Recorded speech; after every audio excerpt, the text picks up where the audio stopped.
लोकतंत्र का मतलब है जिसकी संख्या ज़्यादा होगी उसी की बात मानी जाएगी, जिसका वोट ज़्यादा रहेगा उसी की बात मानी जाएगी।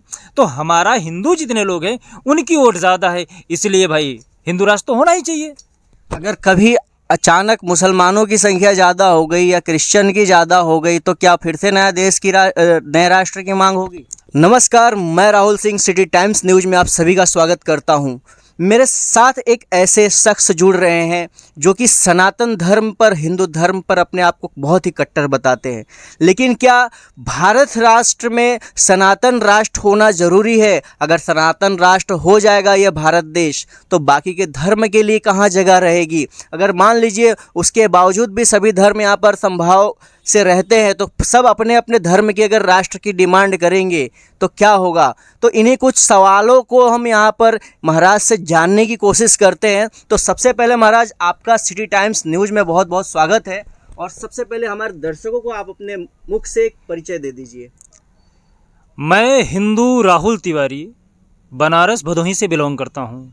अभी फ़िलहाल मैं सूरत में रहता हूँ। मेरा यहाँ पे जो कार्य है, आप समझते हैं कि कपड़े का हमारा कारोबार चलता है। बाकी हम सनातन से जुड़े हैं। हर क्षेत्र में जहाँ पे सनातन का हमें ऐसा लगता है कि हमको कि वहाँ पे हमें पहुँचना चाहिए तो हम पहुँचते हैं। और आपका हम दिल से स्वागत करते हैं कि आप सनातन से जुड़े हुए सवाल के लिए आप हमारे पास आए, उसके लिए बहुत बहुत धन्यवाद। सनातन धर्म से सवाल मेरा ये है महाराज, क्या ये देश को हिंदू राष्ट्र होना जरूरी है या सभी धर्म यहाँ संभाव रूप से रहें? देखिए, समभाव से रहने का मतलब है कि हिंदू, पहली बात तो आप ये जान लीजिए, जहाँ पे हिंदू है वहीं पे समभाव है।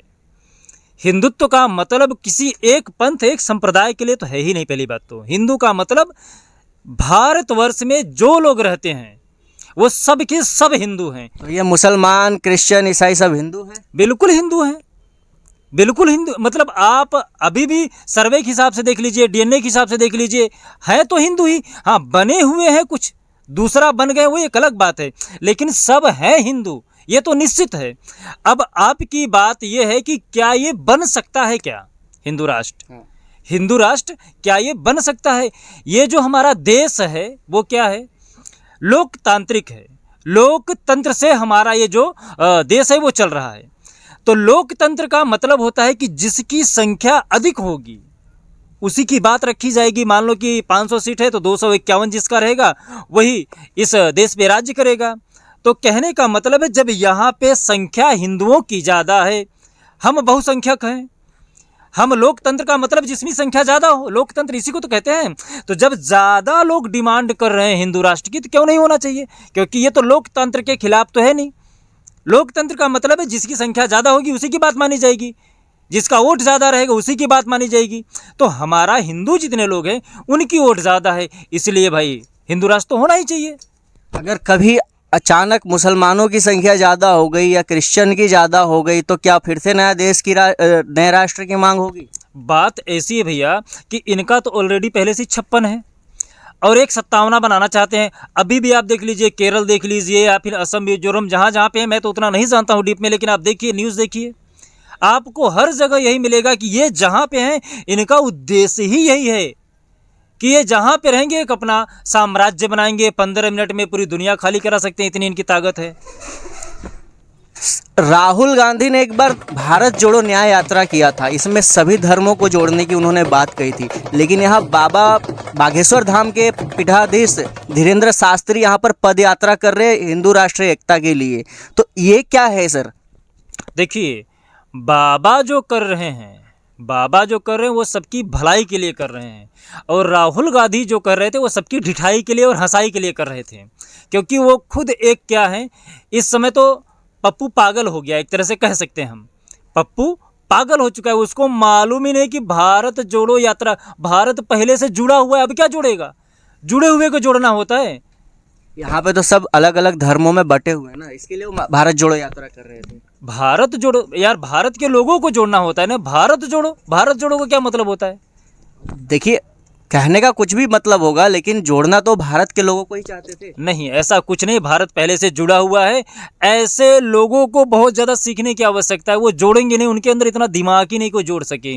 वो खुद जुड़ जावे किसी के लिए, यही बड़ी बात होती है। बाबा बागेश्वर धाम फिर क्या जोड़ रहे हैं? बाबा बागेश्वर धाम हिंदू को जोड़ रहे हैं, जाति पात से ऊपर उठ रहे हैं। ये जो हिंदुओं में 4 विभक्ति बताई गई है कि आप ऐसे हैं, आप वैसे हैं, आप ब्राह्मण हैं, क्षत्रिय है, वैश्य हैं, ये सबसे ऊपर उठ के आप सबसे पहले हिंदू हैं, बाबा ये जागृत कर रहे हैं। बाबा का उद्देश्य है कि आप सनातनी हो, आप हिंदू हो, आप अपने विचारों के अनुसार अपने आप को स्ट्रॉन्ग बनाइए। हर जाति से उठ करके आप सर्वप्रथम हिंदू है। इसलिए मैंने पहले क्या बोला कि मैं हिंदू राहुल तिवारी, मैं तिवारी बाद में हूँ, सर्वप्रथम मैं हिंदू हूँ। बाबा यही कार्य कर रहे हैं। जो मेरे में भी बदलाव आया है, जो मैं पहले किसी को भी राहुल तिवारी बोल देता था, अब मैं बोलता हूँ तो हिंदू राहुल तिवारी बोलता हूँ। ये बाबा की देन है। बाबा जी की ये पद यात्रा कितना सफल है? बाबा जी का हर चीज सफल है। बाबा जी सफल है, इसलिए तो बाबा बने हैं। बाबा जी का मतलब सफल होना असफल होना कोई बात ही नहीं है। बाबा जी जिसके लिए कार्य कर रहे हैं वो सफल है। बाबा जी असफल हैं, सफल है, उसका कोई मैटर ही नहीं है। बाबा जी जिस उद्देश्य से जुड़े हुए हैं, जिस उद्देश्य के लिए वो कार्य कर रहे हैं, वो सफल है। हिंदुओं में तो कई ऐसे लोग हैं जो खुद को सेक्युलर बताते हैं, तो क्या वो सेक्युलर लोग भी बाबा जी को समझेंगे? सेकुलर हिंदू है ही भाई, उसमें कहने की आवश्यकता नहीं है। पर यह है कि जो कुछ लोग ऐसे हैं जो जयचंद को समर्थन करते हैं, वो वाला सेकुलर नहीं है। बाकी तो हर हिंदू जहाँ पे है, जैसे हिंदुस्तान में, अब भारतवर्ष में हिंदू सेकुलर नहीं होता तो यहाँ पे ईसाइयों की संख्या नहीं बढ़ती, यहाँ पे बौद्ध धर्म की संख्या नहीं बढ़ती, यहाँ पे मुसलमान नहीं बढ़ते। इसीलिए क्योंकि हिंदू सेकुलर है, इसीलिए तो सब बढ़ पा रहे हैं, नहीं तो नहीं बढ़ पाते हैं।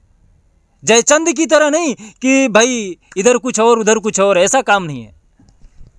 तो हमारे साथ श्री राहुल तिवारी जी थे, और इनका जो हिंदू सनातन धर्म के प्रति जो भी आपने अभी बयान सुना, इसको लेकर आप सबकी क्या राय है?